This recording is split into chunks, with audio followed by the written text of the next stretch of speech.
Most of what you're about to hear feels obviously true. That's exactly why it's wrong. These are ideas people stop questioning, and not because they're proven, but because they're familiar. This video isn't about rare myths or strange internet claims. It's about everyday beliefs, the kind you hear from parents, teachers, movies, and casual advice. We're going through them in a simple countdown. For each one, we'll start with what most people assume is true, then look at what actually happens, and why the mistake makes sense in the first place. If this kind of breakdown is useful to you, subscribe to the channel. It's the easiest way to support videos like this, and make sure you don't miss the next one.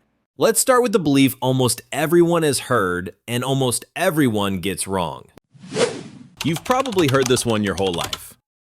Humans only use 10% of their brain. It sounds inspiring, like there's a hidden reserve inside your head waiting to be unlocked. But here's the problem. That reserve doesn't exist. Modern brain scans let scientists watch the brain in real time, and what they see is simple: activity everywhere. When you're awake, different areas handle movement, language, vision, emotions, and decision-making. When you're asleep, other areas take over, controlling breathing, heart rate, memory storage, and dreaming. There is no moment when 90% of the brain is just sitting idle. Think about it this way. Your brain weighs about 3 pounds. That's only around 2% of your body weight, yet it consumes roughly 1/5 of all the energy you use every day. Evolution does not keep something that expensive if it isn't doing anything. And when even a tiny part of the brain is damaged, the effects can be dramatic. Speech disappears, movement breaks down, memories vanish. If 90% of the brain were unused, losing small pieces wouldn't matter, but it does. Every time. This myth didn't survive because it's true, it survived because it sounds hopeful. And the next belief works the same way. It sounds clever, until reality gets involved.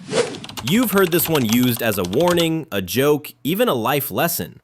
Lightning never strikes the same place twice. It sounds comforting, like once something bad happens, you're safe from it happening again. But lightning doesn't work that way. In reality, lightning hits the same places over and over, especially tall objects, especially things made of metal. Skyscrapers, radio towers, wind turbines, they're struck repeatedly every year, not by accident, but because lightning always looks for the easiest path to the ground. Height matters, conductivity matters, location matters. Whether lightning has struck there before does not. Think of lightning less like bad luck and more like flowing water. It doesn't avoid paths it's used before, it follows them. That saying survived because it sounds poetic, not because it describes physics. And believing it can make people careless, standing in open fields, near lone trees, or assuming danger has already passed. The next belief didn't come from nature. It came from history. Or at least the version of history people like to imagine. Ask almost anyone to picture a Viking and the image is instant.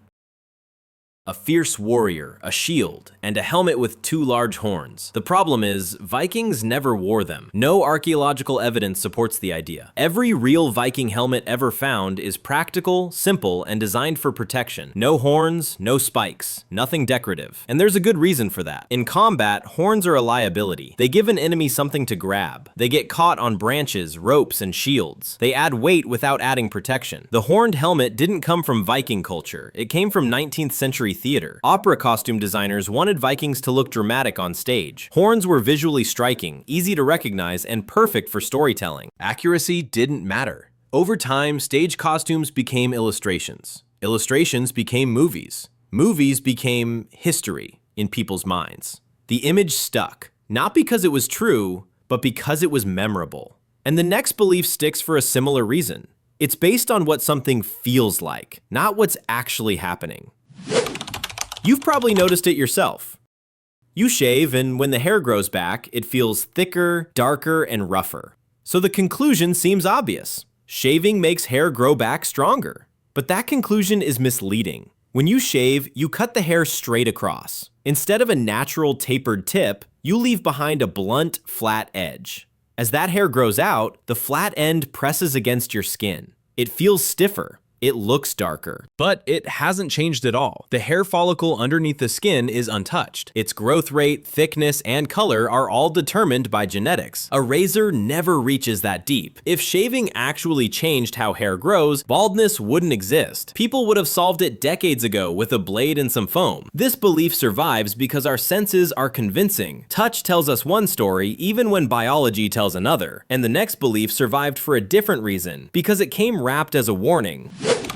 Many people were warned about this as kids.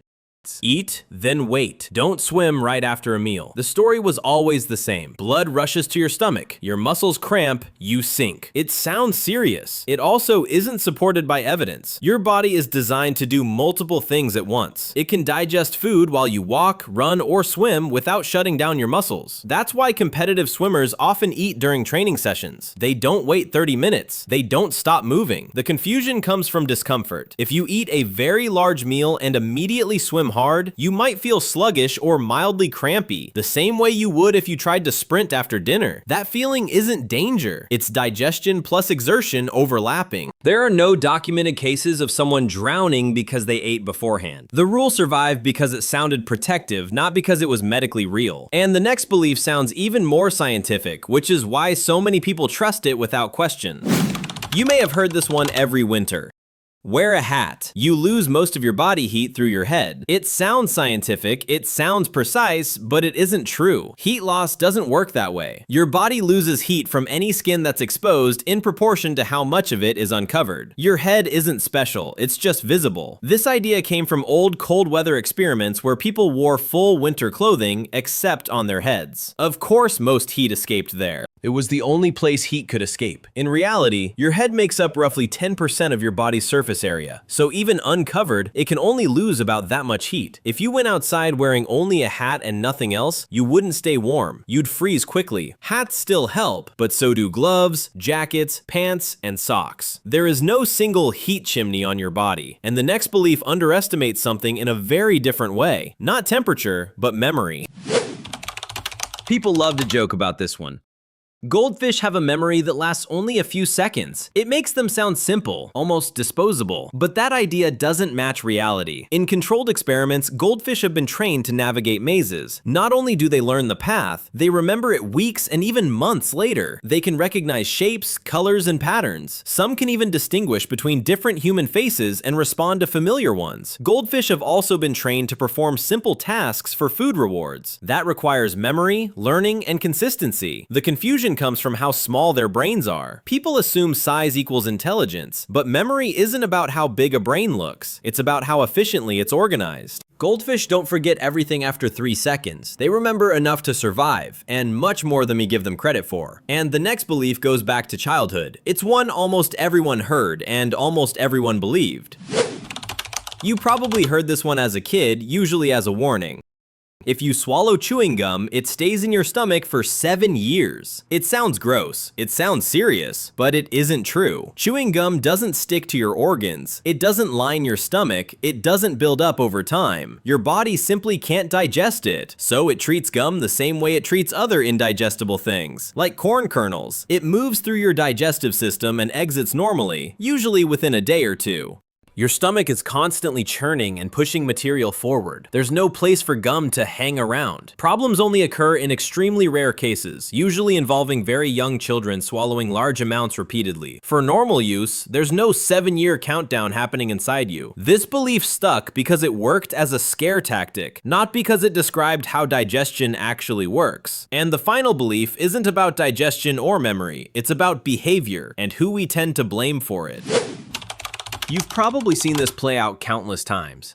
A child eats something sweet, and suddenly every burst of energy gets blamed on sugar. Running? Sugar. Laughing too loud? Sugar. Not sitting still? Definitely sugar. But when researchers tested this, the pattern broke. In controlled studies, children were given either sugar or a sugar substitute. Neither the kids nor the parents knew which was which. The result was simple. The children who ate sugar were no more hyperactive than the ones who didn't. The real change happened in the adults. When parents believed their child had consumed sugar, they started interpreting normal behavior as a problem. They watched more closely. They reacted faster. They connected unrelated actions into one explanation. The excitement usually came from the situation, not the food. Birthday parties, playgrounds, friends, noise, movement. Those same kids would behave the same way with sugar-free cake. This belief survived because it gave adults a clean explanation for messy behavior, not because it matched what was actually happening.